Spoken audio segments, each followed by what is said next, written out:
स्वागत है आपका मेरे वीडियो चैनल पर। अभी मैं आपके सामने दिखाने वाला हूँ स्टोरी ऑफ इंग्लिश बुक, जो कि 11th और 12th क्लास के लिए टेक्स्ट बुक की तरह है। लेकिन मैं कह सकता हूँ कि ये सिर्फ टेक्स्ट बुक की तरह ही नहीं, ये आपको पूरे के पूरे इंग्लिश को समझने में बहुत योगदान देता है कि आखिरकार इंग्लिश का हिस्ट्री क्या है और ये किस प्रकार से इसका ग्रोथ हुआ और ये किस प्रकार से इंटरनेशनल लैंग्वेज बना।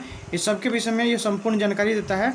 ये सिलेबस भी है 11th और 12th क्लास के बच्चों का, जिससे 15 नंबर के सवाल आते हैं। और साथ ही ये इतना इम्पोर्टेंट है कि आपको इंग्लिश को सोचने समझने और किस तरह से एक भाषा का विकास हुआ है उस सब के बारे में ये अच्छी तरह से आपको जानकारी उपलब्ध कराता है। तो चलिए हम इसका सिलेबस देखते हैं। तो इसको निम्नलिखित प्रकार से बांटा गया है। देखिए चैप्टर वाइज है, division of chapters for class 11 and 12।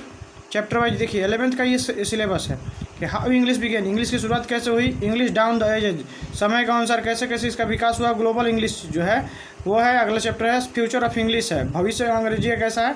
और स्टोरी ऑफ पोएट्री, किस प्रकार से काव्य रचना शुरू हुई, बना कैसे पोएट्री अंग्रेजी में। ये सारे के सारे चैप्टर आपको 11th में पढ़ने हैं, जो कि बहुत ही महत्वपूर्ण चैप्टर हैं और ये आपको अंग्रेजी को सीखने में बहुत ही मददगार सिद्ध होते हैं। अब 12th क्लास का जो सिलेबस है वो इसमें है ओल्ड इंग्लिश, ठीक है। और ये है जो ओरिजिनल बुक नहीं है, ये आपको बाज़ार में दूसरे प्रकाशन का, ये भारतीय प्रकाशन से मिलता है, लेकिन ओरिजिनल बुक वो रेड कलर का आता है वो है। और देखिए अगला सिलेबस है जो 12th क्लास का, जो कि बोर्ड के एग्जाम में क्वेश्चन आते हैं इससे।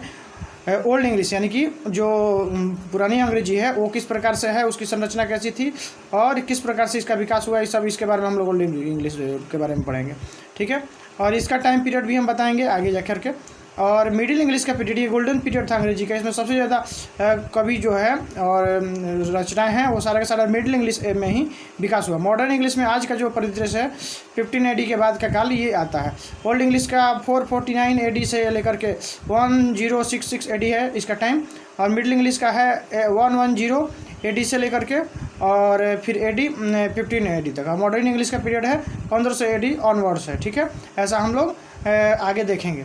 तो English as a world language किस प्रकार से हुआ, किस पर विकास, ये सारा का सारा कॉलोनाइजेशन के बाद की बात है कि जैसे जैसे वर्ल्ड में अंग्रेजों का सूर्य उदय हुआ वैसे वैसे अंग्रेजी ने भी, उनकी भाषाओं ने अपना विकास शुरू किया। अब हम ये ऐसा कह सकते हैं, अगर पापा और मम्मी का जो लैंग्वेज होता है ज़ाहिर तौर पे बच्चे का भी है, तो ये राजकीय जहाँ भी ये लोग अंग्रेज जो हैं वो अपने आप अपना शासन स्थापित करते थे, वहाँ के राजनीतिक, आर्थिक और सामाजिक क्षेत्र पर ये अपना वर्चस्व स्थापित कर लेते थे, ठीक है।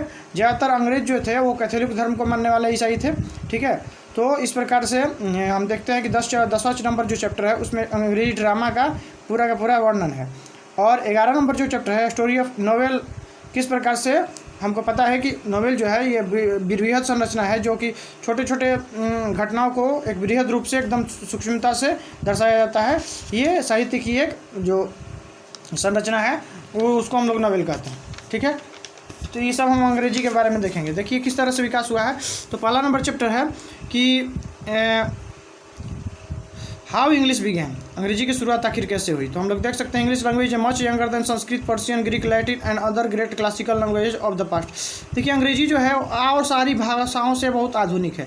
ये जो संस्कृत, पर्शियन, ग्रीक, लैटिन ये सारी भाषाएं हैं ये बहुत बाद की भाषा हैं, इससे बहुत पहले शुरुआत हो गई थी ये इन सारी भाषाओं का, संस्कृत ये सब का। सबसे पुरानी भाषा और साइंटिफिक भाषा में संस्कृत को माना जाता है, जो कि आज से करीब 5000 साल पुरानी इसकी संस्कृति है। और वाल्मीकि ने सबसे पहले माँ निषाद दुख भागवत करके एक पहला पद्य की रचना की थी। इसको हम लोग आज के डेट में अंग्रेजी में पोएट्री कहते हैं। फिर ये सारे के सारे ख़त्म हो गए समय अनुसार, क्योंकि हमको पता है कि जो भाषा उपयोग में न रहे और जिसका यूज ना हो वो ख़त्म हो जाती है। तो ये क्लासिकल लैंग्वेज जो है ये बहुत पुरानी उसमें अंग्रेजी सबसे क्या है कि नहीं है। तो when the European and Asian languages they are ruling the world, जब ये शासन कर रही थी पूरे विश्व पर, the name English is England did not exist, तब अंग्रेजी और इंग्लैंड का नाम भी अस्तित्व में नहीं था। The English we speak today came from the speech of the Germanic tribes Angles, Saxons and Jutes who invented England in the 5th century and gave the country its name and its language। किस प्रकार से अंग्रेजी की शुरुआत हुई, कहाँ कहाँ से लिया गया, ये सारे के सारे इन पैराग्राफ में हम लोग देखते हैं। और ये है इसकी जो डायग्राम है, इसमें बताया गया है कि किस प्रकार से अंग्रेजी जो है German, Latin, Greek, Balto Slavic, Persian, फिर संस्कृत से मॉडर्न इंडियन लैंग्वेज की शुरुआत हुई थी। बहुत सारे भाषाएं बनी थी, जिसमें हिंदी भी आता है। और फिर वेस्ट जर्मनिक से कैसे ओल्ड इंग्लिश, मिडिल इंग्लिश, फिर आज के डेट दौर का अंग्रेजी है, ये सारा का सारा हम लोग इसमें हम अच्छी तरह से देख सकते हैं। तो ओल्ड इंग्लिश का पीरियड हम लोग कह सकते हैं कि फ्रॉम अबाउट AD 1000 तक इसका विकास एकदम चरम पर था। इंग्लैंड जो है ये भी अपना, उसका इंग्लैंड का भाषा नहीं था अंग्रेजों का अपना नाम नहीं था, ये भी दूसरे द्वारा दिया गया। ये कहाँ से लिया गया? The land of the angels, ठीक है, फरिश्तों का भूमि से ये लिया गया है। In the place of Anglesine, thus both the name of the country England and language English are not native of England. यानी कि इसकी अंग्रेजी और इंग्लैंड की जन्मभूमि का नाम ही नहीं है, ठीक है, ये खुद दूसरे जगह से लिया गया है। तो हम इस तरह से देखते हैं कि इसमें इसका क्वेश्चंस भी ये दिया हुआ है कि जो कि आपको सिलेबस में आता है। और इंग्लिश डाउन द एज कैसे कैसे देखिए, ओल्ड इंग्लिश का पीरियड कितना है? AD 449 से लेकर के AD 160 यहाँ तक शुरुआत हुआ है। मिडिल इंग्लिश का पीरियड है 1150 से लेकर के AD 15th century. Modern English का पीरियड इतना है 1500 ऑनवर्ड्स अभी तक। तो हम लोग देख सकते हैं कि अंग्रेजी की पूरी कहानी इसमें पूरा विस्तार से दिया हुआ है, और चैप्टर वाइज इंपॉर्टेंट नोट्स भी इसमें दिए हुए हैं।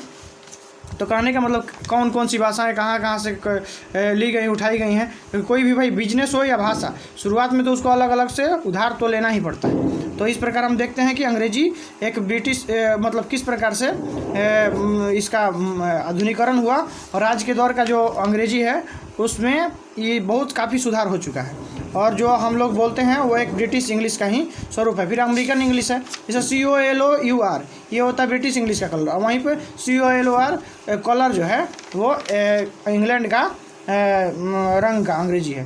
क्रैकर्स हम लोग बोलते हैं, क्रैकर्स मतलब कि पटाखे होते हैं ब्रिटिश इंग्लिश में, वहीं पे बिस्किट होता है अंग्रेजी बिस्किट का, और क्रैकर बोला जाता है बिस्किट को अमेरिकन में।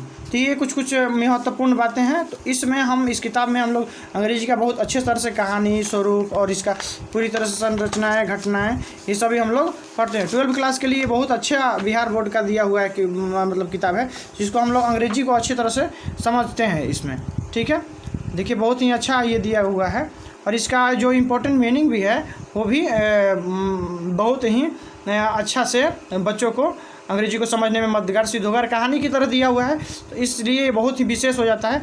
मैं समय समय पे इसका कुछ डिटेलिंग डालता रहूँगा, और किस तरह से आज जो है इंग्लिश जो है इंटरनेशनल लैंग्वेज बन गया है, ये सारी कहानी मैं समय समय पे बताता रहूँगा। तो कैसा लगा आपको वीडियो? आप चैनल सब्सक्राइब नहीं कर रहे हैं, इसका ग्रोथ नहीं हो पा रहा है, जिससे मनोबल कुछ बढ़ नहीं पा रहा है। तो आप इसको चैनल को सब्सक्राइब कीजिए और शेयर कीजिए जितने भी स्टूडेंट्स हैं, तो मैं आगे भी इसमें समय समय पे वीडियो डालता रहूँगा।